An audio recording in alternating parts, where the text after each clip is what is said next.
Priority দিয়ে সেটা তিনি উদ্বোধন করেছেন।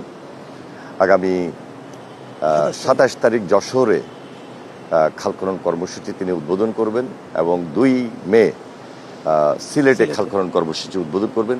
এছাড়াও আমাদের সারা দেশব্যাপী এই কর্মসূচি অব্যাহত রয়েছে। আমাদের মন্ত্রণালয়ের আরও আনুষঙ্গিক যে সমস্ত কাজ রয়েছে সেগুলো নিয়ে বিশদ এবং বিস্তারিত আলোচনা হয়েছে। সারা বাংলাদেশে কিভাবে আমরা এগুলাকে মোকাবেলা করছি, সামনে বর্ষা আসতেছে, অতিপ্লাবন হতে পারে, বন্যা হতে পারে, আগাম আমাদের কি কি কাজগুলো করা দরকার সেই ব্যাপারে আমরা সর্বোচ্চ চিন্তা আমরা করে রেখেছি যে ইমিডিয়েট অনেক জায়গায় ইমার্জেন্সি কিছু ওয়ার্ক আমাদের পানি সম্পদ মন্ত্রণালয়ের নদী ভাঙন আছে, সেখানে কাজ করা দরকার, সেগুলোকে আমরা কীভাবে অ্যাডজাস্ট করবো, অ্যাড্রেস করব, সেই সমস্ত ব্যাপারে বিশদ আমরা আলোচনা করে সিদ্ধান্ত নিয়ে রেখেছি। সকল ব্যাপারে আমাদের প্রস্তুতি আছে। আমরা তো ইচ্ছা করলে খুব এই অল্প সময়ের মধ্যেই সকল জলাবদ্ধতা দূর করতে পারবো না, তবে আমাদের আগ্রহ, ইচ্ছা এবং মহৎ উদ্যোগ রয়েছে এগুলা